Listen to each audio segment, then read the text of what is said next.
В этом видео мы поговорим о рабочих и научно проверенных техниках, которые помогут нам думать лучше.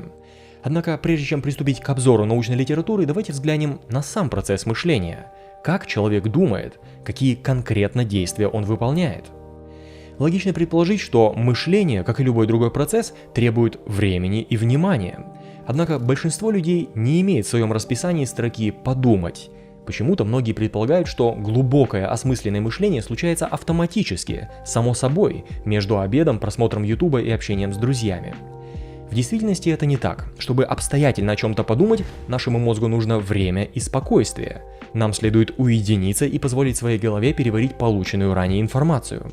У наших предков это происходило органично. Например, во время охоты можно было часами ждать жертву. В руках не было смартфона, а рядом не стоял телевизор. Вокруг тишина и безмятежность природы. В таких условиях охотники и погружались в свои размышления. То же самое происходило при кошении травы, стирке, рыбалке и рубке дров. Так что наш организм адаптирован к тому, чтобы большую часть времени проводить в размышлениях.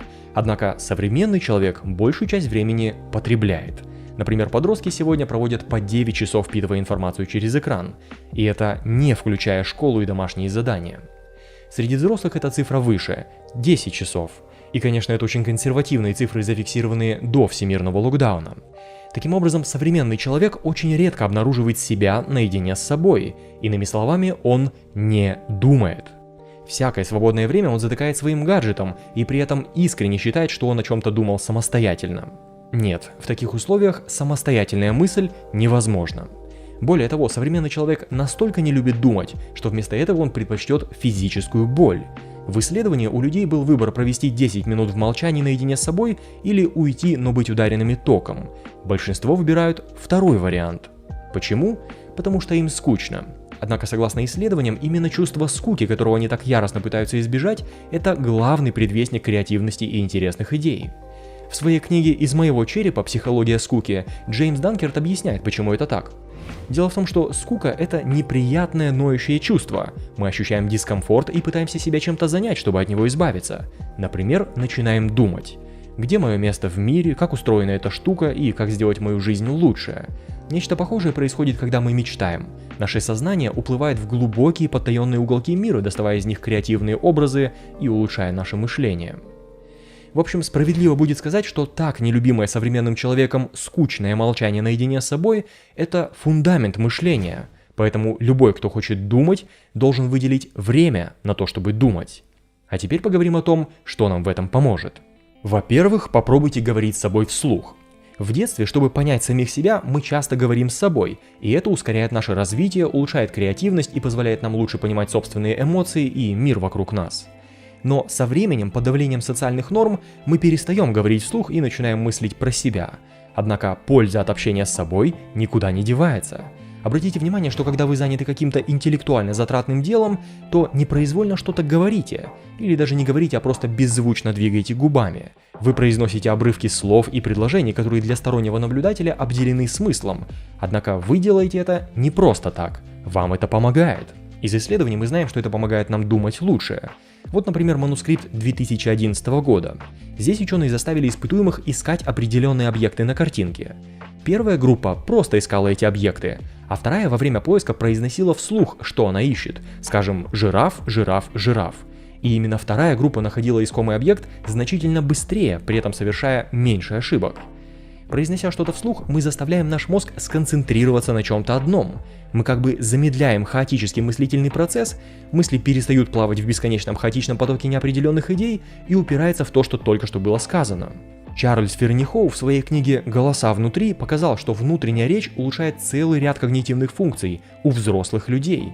Например, мы эффективнее решаем задачи, становимся более креативными и улучшаем рабочую память. Собственно, не обязательно постоянно говорить с собой вслух, но если есть какая-то важная идея и вы хотите понять и исследовать ее глубже, не стесняйтесь общаться с самим собой или хотя бы временами что-то себе нашептывать. Вы не сумасшедший, вы просто оптимизируете мышление. Во-вторых, начните ходить. Из большого количества исследований известно, что движение улучшает целый ряд когнитивных функций. Мы быстрее обучаемся, у нас становится лучше реакция, мы лучше говорим, лучше думаем и быстрее находим интересные идеи. Дело в том, что во время ходьбы сердце начинает работать более активно и питать органы кровью, в том числе мозг. Поэтому мы и видим, что после занятий спортом люди лучше справляются с тестами на память и внимательность, а их креативность значительно вырастает. В действительности прогулка создает идеальные условия для размышлений. Ваш мозг очень активно работает, но поскольку вы ничего не делаете, а просто монотонно движетесь, вашему сознанию не за что зацепиться, поэтому оно погружается само в себя. И именно такое состояние ученые считают идеальным для инноваций. И разумеется, люди, известные инновациями, практиковали прогулки и рекомендовали их другим. Платон, Аристотель, Бетховен, Эйнштейн, Дарвин, Ницше, Кант, Киркегор, Чарльз Диккенс, Гёте, Стив Джобс и еще тысячи величайших умов систематически практиковали долгие прогулки и считали это важнейшим инструментом в своем арсенале креативности. Где вы гуляете, тоже имеет значение. В недавнем исследовании Марка Бермана из Университета Южной Калифорнии группа студентов, которая прогуливалась по парку, лучше справлялась с различными тестами, чем группа, гулявшая по городу. Скорее всего, это так, потому что в городе очень много стимулов, на которые можно отвлекаться. Люди, машины, вывески и яркие огни мешают полностью погрузиться в свой внутренний мир. В парке же среда гораздо менее яркая. В-третьих, начните думать перед сном.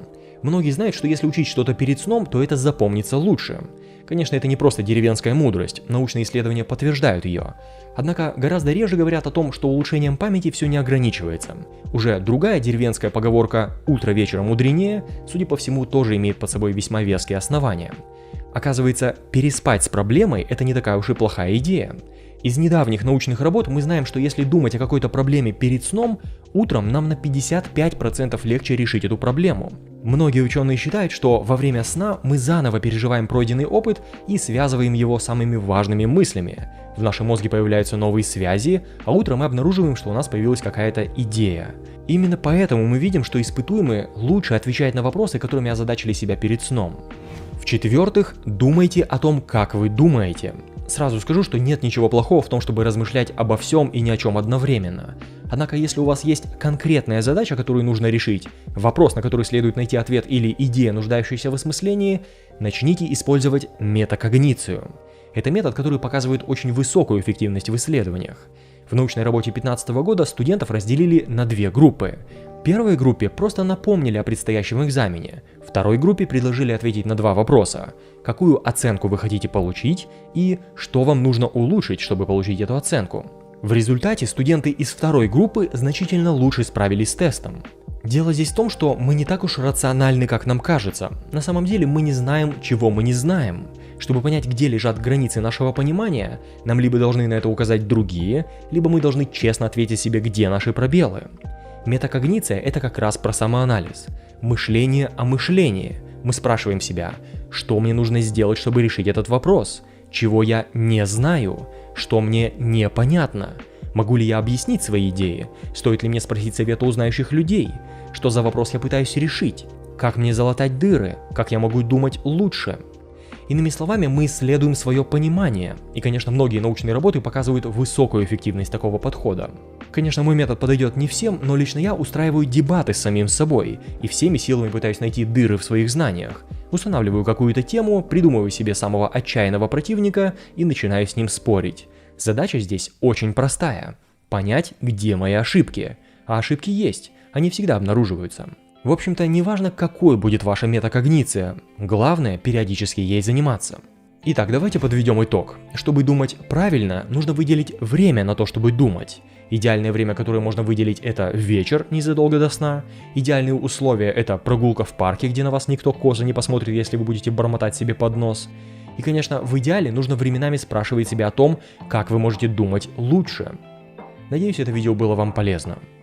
Честь и удачи!